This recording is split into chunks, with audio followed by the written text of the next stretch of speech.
Unlock this door. Have you lost your mind? They're probably saying that on the other side of this thick door. But I can't hear them, and frankly, I don't need their forgiveness. Facing the three flustered fools on the other side, I waved with a smile and said, "Let's go. Wonder if you can make it back safely. Good luck." My name is Leah, a 30-year-old officer worker. I'm a newlywed, married for just a year with no kids yet. Back when I was single, my hobby was taking day trips using the train on my days off. Friends would ask, "Don't you get lonely traveling alone?" But I found it surprisingly pleasant to move at my own pace without a fixed schedule. There's a bit of loneliness, but the fun outweighs it. I have a favorite travel magazine, and sometimes I plan trips based on it. As I went about my days, I noticed something. Hug, isn't that the same guy I saw last week? It seemed coincidental, but after the third time, I might have thought it was fate if I were romantic. Instead, I just felt a bit scared, but it turned out he felt the same. Sorry if I'm mistaken, but didn't we meet last week and the week before at completely different places? He approached me with a slightly scared look. Wait, do you think I'm following you? To clear up the misunderstanding, I opened my travel magazine and confidently said, "I'm just traveling based on this magazine." Surprised, he responded, "Me too," and opened the same magazine, smiling happily. That's how I met my husband, Henry. He turned out to be a really interesting guy. Being cautious by nature, I always end up carrying a lot of stuff, but he said, "I always travel light so I can move easily. Nowadays, with cashless payments, you hardly need cash. A mobile phone is enough." He laughed joyfully. Talking with someone with such different values was very stimulating. We hit it off, discussing our favorite travel destinations and exchanged contacts. Though we both liked solo trips, we started going out together more often. Surprisingly, I enjoyed sharing memories with someone else, and I found that local food tastes even better when shared. One day, after about 6 months, Henry asked me to go out. I didn't feel bad at all. In fact, I felt the same way and remember being very happy. We decided to get married 6 months into our relationship. I thought our happy newlywed life was just beginning, but my expectations quickly shattered due to Henry's parents, Jack and Aaliyah. Their house is about a 30-minute drive from ours. They are still in their 50s, with Aaliyah working part-time, and both of them are employed. Initially, they used to visit our house, but lately, we've managed to maintain a reasonable distance. However, an incident occurred that disrupted this balance. "Hey, Henry, let's go here on our next day off." I agree. Sounds good. Our post-marriage tradition of many trips to tourist spots continued as usual. Minimalist Henry recently reduced his belongings to just a mobile phone, even entrusting his wallet to me. It feels so light. I don't look like someone who's about to go out at all, do I? He said with a contented smile. I thought to myself, at least carry your own wallet. But it wasn't really a bother. It was an ordinary conversation, but that day was different. Oh, by the way, Dad and Mom's wedding anniversary is coming up soon. How about we invite my parents on our next trip? Henry's sudden suggestion made me tense up. Of course, there was a reason for that, but I couldn't just say no. So I responded, yeah, that sounds good. We haven't seen Aaliyah and Jack recently anyway. Unaware of my slightly strained face, Henry didn't notice a thing. The next day, they were really looking forward to it. When I called, he told me, I guess I have to give it my best shot. So I steeled myself. Honestly, I'm not comfortable around my parents-in-law. They're not bad people. We're just not a good fit. I'm more on the reserved side, not fond of noisy places, and this applies to people too. Talking to high-energy people can be mentally exhausting for me. Speaking of my parents-in-law, they are incredibly cheerful. When I first met them, their exuberance overwhelmed me. Nice to meet you. I'm Henry's mom, and I'm the dad. They announced loudly, like comedians, making me stiffen up involuntarily. That time, the four of us, including Henry and his parents, went out to eat, and they chose the restaurant. I wondered if it's their favorite place, but when we got there, it was an all-you-can-eat buffet. Meeting their son's girlfriend for the first time at such a casual place made me laugh. We're so nervous today. We haven't eaten anything since morning, Alia, who didn't seem nervous at all, said cheerfully to me. That's right, that's right. Plus, we have to get our money's worth. The true reason for skipping breakfast was quickly revealed by Jack. Their loud voices attracted quiet laughter from nearby tables. Embarrassed by then and wanting to go home, looking sideways, thinking Henry must feel the same, I was surprised to find he wasn't there. He had gone to get food. Not to be outdone, the parents-in-law also got up, piling their plates with food. Are they planning to hibernate after eating so much? Can I really become part of this family? I managed only a forced smile at their overwhelming presence. I barely ate that day, nervous as I was, feeling uncertain about the future with Henry. I was touched when they said at parting, "What a wonderful girlfriend Henry has. He may be awkward, but please take care of Henry from now on, Leah." I was simply happy to hear that. I loved him too, and I thought the parents-in-law weren't bad at heart. So, when he proposed a few months later, I faced no hesitation, but it turns out I'm not adept at judging people. At our wedding, the bridegroom's parents, my parents-in-law, completely disregarded the ceremony and focused solely on eating, leaving my own parents utterly disillusioned. Henry has a brother, Jonathan, who seemed to be the only sensible one. I'm sorry my parents showed such an embarrassing side. It's really shameful. Jonathan came to greet us politely. As I heard from my parents, Jonathan, who lives alone, seems to have a strained relationship with his parents. It appears the feeling is mutual, as they once complained. That boy is always so noisy with his complaints. Just the other day, he bragged about buying several eggs when it was limited to one per person. And I scolded him for it. Seemingly annoyed, he replied, "Don't you feel guilty about benefiting yourself at the expense of others?" Hearing this story, I thought to myself, isn't that a fair point? What's wrong with that, Alia? I honestly felt that way when the parents-in-law came to visit our new home. They arrived empty-handed, which wasn't a problem. But then they started rummaging through our shelves, exclaiming, "Isn't this the snack they're advertising on TV? I've been wanting to try it. Oh, and this one too." They foraged through my hidden snacks like they were on a treasure hunt. Even though I bought those snacks, Henry, without any malice, said, "If you want them, take them home. That's fine, right, Leah?" I wanted to smack him right then and there. All I could do was respond with a forced smile. I had a suspicion, but it was clear now. The parents-in-law were moochers. I want this. I want that. Give me, give me. In the early days of our marriage, they came over every week, sensing an opportunity. And I was almost driven to neurosis. Hey, don't you think there's something off about Alia and Jack?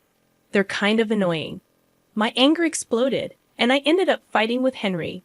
Despite how angry I was, Henry looked puzzled and said, "No, not really. Is it that strange? They've been like that since I was a kid. Don't worry about it," he said, patting my shoulder lightly, which made me furious. Are you kidding me? If this keeps up, I'll divorce you. Just do whatever you want. My raised voice seemed to alarm Henry, and he quickly put an end to the parents-in-law's invasions. I don't know what Henry said to them, but since then, we've been living peacefully. However, the thought of traveling with the parents-in-law naturally made me anxious on the day of the trip. I was taken aback to see them waiting. "It's been a while, Lee. I heard you've been busy with work. Must be tough." Alia spoke to me, but I was far from calm. The reason lay in the appearance of the parents-in-law. Alia and Jack, where's your luggage?" Looking closely, Alia and Jack had brought nothing with them, even for a day trip. Isn't it normal to bring at least a bag? We wanted to be ready to move quickly, and I have a sore shoulder. Their response echoed something I'd heard before, and it was baffling. The rest of the trip went as badly as I feared. It was soon revealed that the parents-in-law had forgotten their wallets. Feigning ignorance, they said, "That's strange, isn't it?" Watching them play dumb, I thought, maybe it's better to just call off this trip or even cancel it.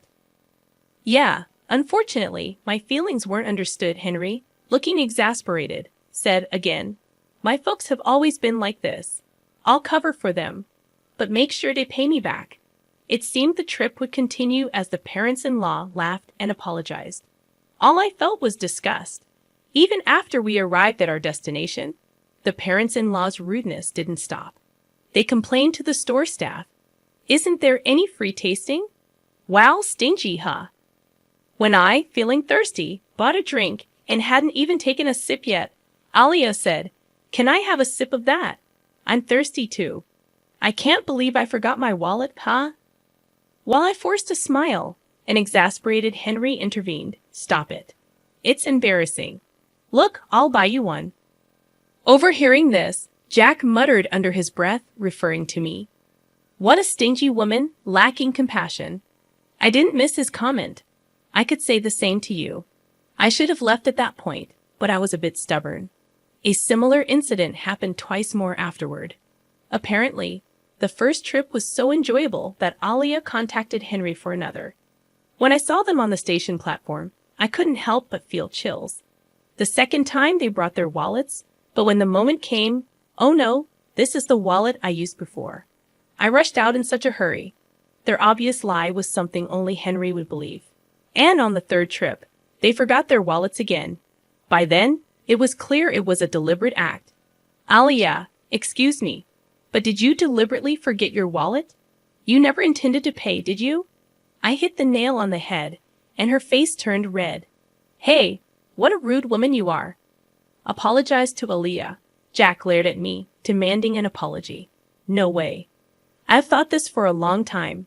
Both of you are just too greedy. Caught in the argument with the parents-in-law, Henry seemed at a loss. Tourists around us watched curiously, noticing their gaze. Henry seemed to feel ashamed and finally said, "Stop it, please," breaking down crying. I felt truly disillusioned, but the parents-in-law reacted differently. Rushing to a crying Henry, Alia said, "I'm sorry, Henry. It was my fault." "You're so kind to cry for me," with Jack quietly standing beside her. I didn't know how to react to this farce. Only one thought came to mind. Yeah, this is impossible. Let's get a divorce. That was all I could think, seeing Henry's tears. The parents-in-law seemed to lose their fighting spirit. "Leah, we know we're often in the wrong. It's Henry's money. But still, we've taken advantage of him. It's Henry's money after all." I don't know why they said it twice, but their words, dripping with sarcasm, showed no real remorse. And so, it was confirmed that they had deliberately forgotten their wallets. Alia referred to it as Henry's money, but we both work, and his salary is only slightly higher than mine. Our actual incomes are not much different. Recently, every trip with the parents-in-law ended with, "I want to buy this too. Maybe some gifts for the neighbors as well.